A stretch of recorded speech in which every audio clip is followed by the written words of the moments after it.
આ પઝલમાં બે દિવાસળીને ફેરવી અને બે ચોરસ બનાવવાના છે.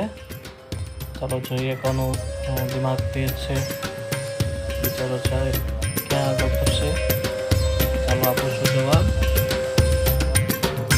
એક દિવાસળી અહીંયા અને એક દિવાસળી અહીંયા, એટલે બે ક્રોસમાં સ્ક્વેર ચોરસ બની જશે. આ પઝલ્સમાં 3 સ્ટીક 3 દિવાસળી ફેરવી અને 3 ચોરસ બનાવવાના છે.